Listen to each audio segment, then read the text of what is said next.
आज के इस वीडियो में हम बात करेंगे निकोलो मैकियावेली की, जो एक डिप्लोमेट, ऑथर, हिस्टोरियन और एक पॉलिटिकल फिलोसोफर थे। तो मैकियावेली का पूरा नाम Niccolo di Bernardo di Machiavelli था और इनका जन्म 1469 1469 को इटली में हुआ। तो मैकियावेली को father of modern political science, आधुनिक राजनीतिक सिद्धांत का जनक भी कहा जाता है। लेकिन यहाँ पर यह ध्यान रखने वाली बात है कि फादर ऑफ पॉलिटिकल साइंस ये अरस्तू को कहा जाता है। इन दोनों में डिफरेंस है। अब बात करते हैं मैकियावेली की अर्ली लाइफ और एजुकेशन के बारे में। तो मैकियावेली का जन्म एक मिडिल क्लास फैमिली में हुआ और इनके फादर एक वकील और दुकानदार थे। तो मैकियावेली की जो फैमिली थी उसका झुकाव रिपब्लिकन गवर्नेंस की तरफ ज़्यादा था, जिससे मैकियावेली की राजनीतिक सोच पर भी गहरा प्रभाव पड़ा। अब बात करते हैं मैकियावेली के करियर और डिप्लोमेटिक लाइफ की। तो मैकियावेली का ज़्यादातर करियर फ्लोरेंस शहर के गणतंत्र, जो एक लोकतंत्र जैसी ही सरकार होती है, उससे जुड़ा हुआ था और वह वहाँ के सरकारी कामों में लगे रहे। लेकिन 1498 में एक कट्टर धार्मिक नेता जिसका नाम साबोनारोला था, इसका शासन गिरने के बाद मैकियावेली को फ्लोरेंस के चांसरी में, यहाँ पर चांसरी का मतलब सरकारी दफ्तर होता है, इसमें मैकियावेली को दूसरा सचिव बना दिया गया। और ये एक बड़ा पद था जहाँ पर वो डिप्लोमेटिक बातचीत, युद्ध की योजनाएं और सरकारी काम संभालते थे। तो मैकियावेली ने ये जॉब 1512 लगभग 14 सालों तक करी और इस समय मैकियावेली ने फ्रांस, जर्मनी और इटली के अलग अलग हिस्सों में सरकारी यात्राएं की, जो दूसरे देशों से बातचीत करने के लिए थी। फॉर एग्जाम्पल, जैसे हमारे फॉरेन मिनिस्टर एस जयशंकर जाते रहते हैं दूसरे देशों में। अगर बात करें मैकियावेली की शादी की, तो 1501 में उन्होंने मारियाटा गोर्सिकी नाम की एक महिला से शादी की और उनके 7 बच्चे हुए। और अपने काम के दिनों में मैकियावेली पोप अलेक्जेंडर 6, जो चर्च का प्रमुख था, इन सब से मिले। पोप के बेटे, जिसका नाम चेसारे बोर्जा था, जो एक क्रूअल और एम्बिशियस आदमी था, मैकियावेली इससे भी मिले और मैकियावेली ने चेसारे की ताकत और चालाकी की तारीफ की, उसे बहादुर और शानदार कहा। ये सब चीज़ें मैं इसलिए बता रहा हूँ क्योंकि जो मैकियावेली के थॉट थे, विचार थे, वो इन सब चीज़ों को देखने के बाद ही बने। क्योंकि हम क्या हैं और हम कैसे हैं, हम क्या सोचते हैं और कौन सी भाषाएं बोलते हैं, इन सब चीज़ों पर उस जगह के भूगोल और वहाँ के कल्चर का प्रभाव पड़ता है। अपने टॉपिक पर वापस आएँ तो मैकियावेली ने 1506 में फ्लोरेंस में आम नागरिकों से बनी एक सेना, यह सिविल मिलिशिया भी बनाई। इसका मकसद था कि जो भाड़े के सैनिक हैं, जो पैसे लेकर काम करते हैं, इनको न रखा जाए। और इस सेना ने 1509 में पीसा शहर पर जीत भी हासिल कर ली थी। अब शुरू होता है मैकियावेली का बुरा दौर। तो 1512 में स्पेन की सेना ने फ्लोरेंस पर हमला कर दिया, जिससे फ्लोरेंस का गणतंत्र खत्म हो गया और मेडिसी परिवार, जो उस समय एक अमीर और ताकतवर परिवार था, इसकी सरकार वापस आ गई। और जो मैकियावेली थे, उन्हें मेडिसी परिवार के खिलाफ साजिश में फंसाकर जेल में डाल दिया गया। और मैकियावेली को जेल में इतने जख्म दिए गए, लेकिन इन सब के बावजूद भी मैकियावेली ने कुछ भी कबूल नहीं किया और 3 हफ्तों बाद मैकियावेली को छोड़ दिया गया। अब मैकियावेली फ्लोरेंस के बाहर अपने खेत सेंट एंड्रिया इन परकोफिना में रहने लगे और यहाँ पर मैकियावेली सबसे अलग होकर जीवन बिताने लगे और यहीं पर उन्होंने अपनी फेमस बुक्स भी लिखी। लेकिन आखिरी सालों में 1520 के समय में जिस मेडिसी परिवार के खिलाफ साजिश के आरोप में मैकियावेली को जेल में डाल दिया गया था, उसी मेडिसी परिवार ने मैकियावेली को इटली के फ्लोरेंस शहर का इतिहास लिखने का काम सौंपा।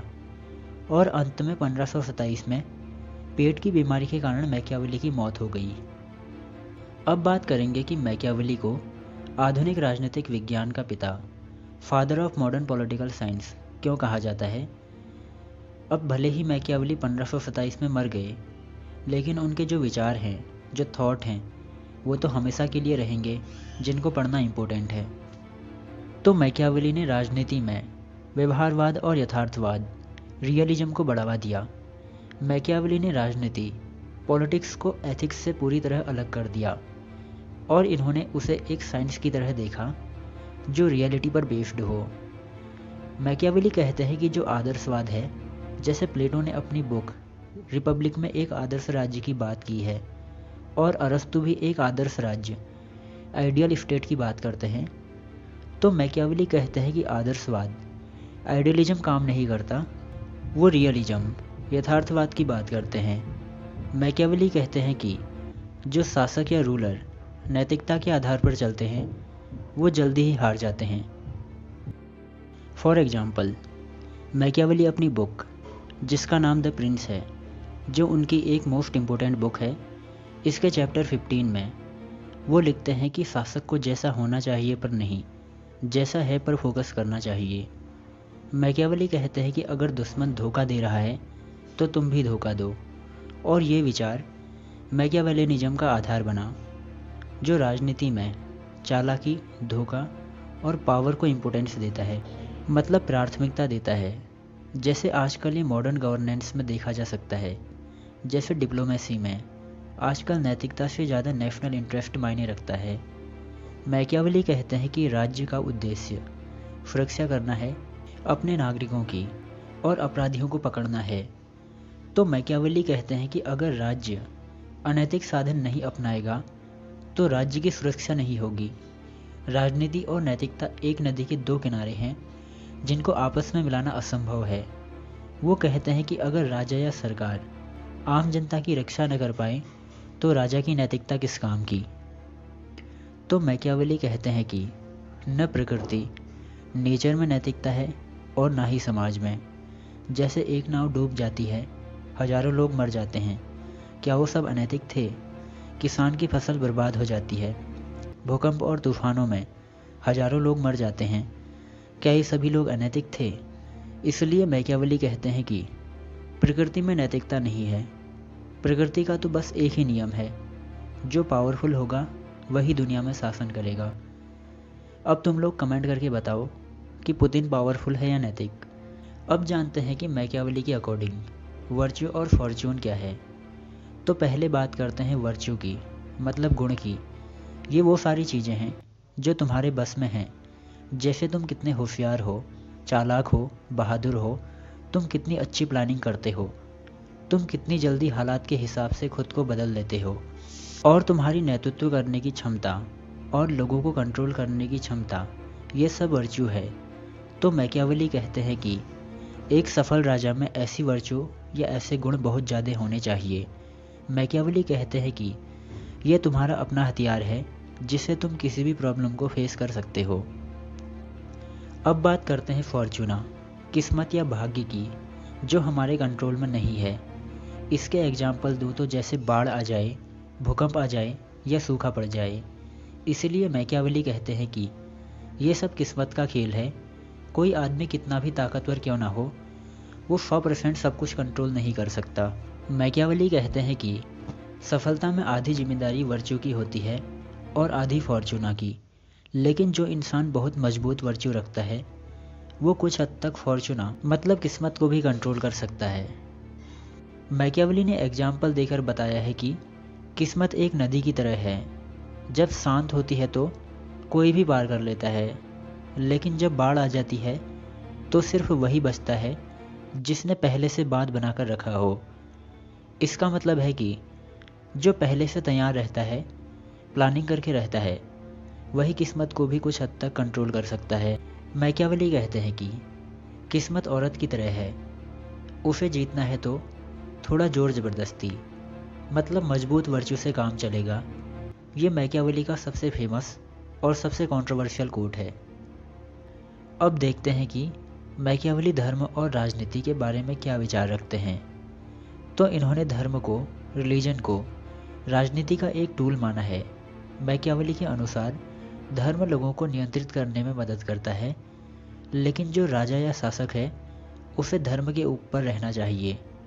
वह ईसाई नैतिकता की आलोचना करते हैं क्योंकि ये कमजोरी और फॉरगिवनेस सिखाती है, जबकि राजनीति में ताकत जरूरी है।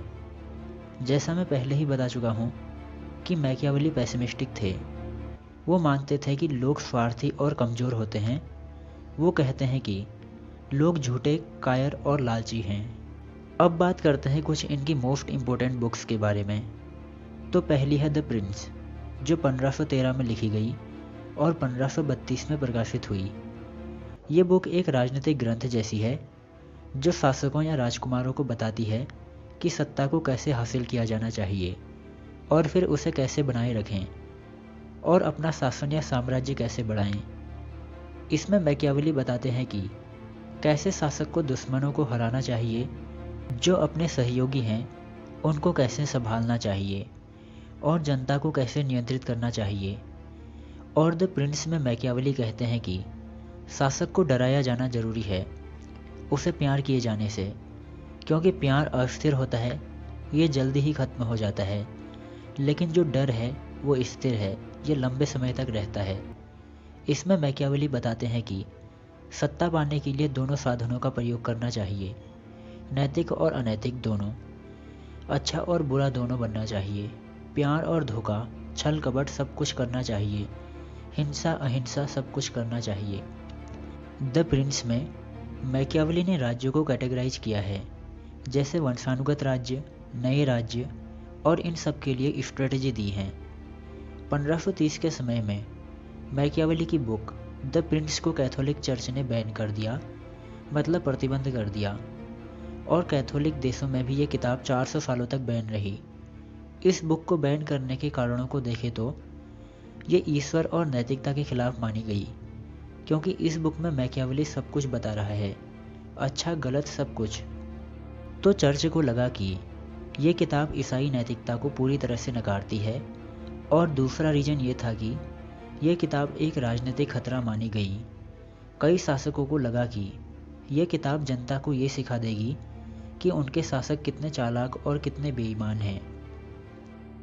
अब बात करते हैं मैकियावेली की दूसरी किताब के बारे में, जिसका नाम है डिस्कोर्स ऑन लिवी। ये 1517 में लिखी गई और 1531 में प्रकाशित हुई। ये बुक एंशिएंट रोमन इतिहासकार टाइटस लिबियस के कार्यों पर आधारित है। तो मैकियावेली इसमें गणतंत्र, रिपब्लिकन शासन की वकालत करते हैं। ये बुक 3 पार्ट्स में डिवाइडेड है।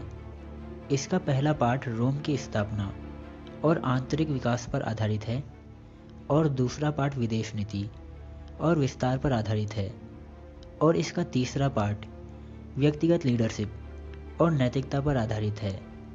तो डिस्कोर्सेस ऑन लिवी में मैकियावेली बोलते हैं कि गणतंत्र राजतंत्र से बेहतर है, क्योंकि इसमें भ्रष्टाचार को हिंसा से दूर किया जा सकता है। ये द प्रिंस से इसलिए अलग है क्योंकि इसमें गणतंत्र पर फोकस है। अब बात करते हैं इनकी एक और मोस्ट इम्पोर्टेंट बुक के बारे में, जिसका नाम है द आर्ट ऑफ वॉर, जो 1521 में प्रकाशित हुई, और ये बुक सैन्य रणनीति और सेना संगठनों पर आधारित है।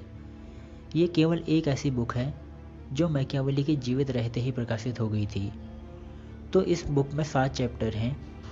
इसमें योद्धा फेब्रिजियो कोलोना फ्लोरेंटाइन कुलीनों से बात करते हैं। ये किताब सेना की भर्ती, प्रशिक्षण, रणनीति और युद्ध के नियमों पर आधारित है। इसमें वो बताते हैं कि आम लोगों की सेना बेहतर होती है, भाड़े के सैनिकों से कोई फायदा नहीं होता। इसमें वो बताते हैं कि मजबूत सेना ही मजबूत राज्य बनाती है। वो कहते हैं कि जब दुश्मन कमज़ोर हो तभी उस पर हमला करना चाहिए। राज्य की रक्षा, युद्ध, इस बुक में सब कुछ बताया गया है। अब बात करते हैं मैकियावेली के इन्फ्लुएंस और लेगेसी के बारे में। जानते हैं कि कौन कौन इनसे प्रभावित हुए। तो जैसे रेन देकार्त, थॉमस हॉब्स, जिन्हें सोशल कॉन्ट्रैक्ट थ्योरी के लिए जाना जाता है, इन दोनों ने मैकियावेली के यथार्थवाद, रियलिस्टिक दृष्टिकोण से प्रभावित होकर राज्य और मानव स्वभाव पर लिखा है। और नेपोलियन बोनापार्ट ने मैकियावेली की बुक द प्रिंस पर अपने हाथों से बहुत सारे नोट्स भी लिखे हैं, जो आज भी मौजूद हैं। इनके अलावा बिस्मार्क भी सीधे मैकियावेली से प्रेरित थे। बेनिटो मुसोलिनी मैकियावेली को फांसीवाद का पूर्वज मानते थे, और एंटोनियो ग्राम्सी, जो मेरे भी एक मोस्ट फेवरेट थिंकर हैं, ये कहते हैं कि मैकियावेली प्रारंभिक लेनिन थे। इन सब के अलावा इंग्लैंड के Thomas Cromwell, Francis Bacon, France के Jean Bodin, Henry Kissinger, Leo Strauss, ये सभी मैकियावेली से प्रभावित थे। अगर देशों की बात करें तो इटली, फ्रांस, इंग्लैंड, जर्मनी और स्पेन सभी देशों में मैकियावेली का गहरा प्रभाव रहा और ये 19वीं 20वीं सदी में पूरी दुनिया में फैल गया। अब बात करते हैं मैकियावेली को किन किन लोगों ने क्रिटिसाइज़ किया है, मतलब किन किन लोगों ने मैकियावेली की आलोचना की है। तो शुरुआत करते हैं रूसो से। रूसो कहते हैं कि द प्रिंस व्यंग है पर फिर भी खतरनाक है। यहाँ पर आप समझ सकते हो कि रूसो जैसे थिंकर मैकियावेली की द प्रिंस को खतरनाक बता रहे हैं। अगर बात करें हीगल की तो इन्होंने मैकियावेली को राजनीतिक यथार्थवाद, पॉलिटिकल रियलिज्म का तो माना है, लेकिन ये मैकियावेली की जो नैतिकता रहित राजनीतिक शक्ति है उसकी आलोचना करते हैं। और इन सब के अलावा रेगिनाल्ड पोल मैकियावेली को टीचर ऑफ इविल कहते हैं, मतलब बुराई का शिक्षक कहते हैं। अब यहाँ पर मेरा ओपिनियन है कि जैसे इन सब थिंकर्स को पढ़ोगे तो ये लोग बोलते हैं कि मैकियावेली हत्या, मर्डर, धोखा, छल कपट, युद्ध सब कुछ सिखा रहा है। तो क्या ये सब पहले नहीं होता होगा? पहले भी तो युद्ध होते थे, लोगों को मारा जाता था, सब कुछ होता था।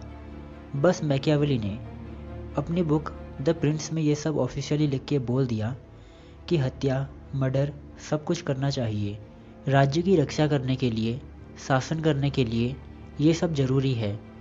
तो यहाँ पर सब लोगों ने मान लिया कि मैकियावेली दुष्टता का टीचर है। अरे भाई, ये सब पहले भी तो होता था। जैसे भारत में अगर चाणक्य की बात करें तो ये भी तो लगभग 1800 साल पहले वही बात लिख कर गए हैं जो मैकियावेली ने कही।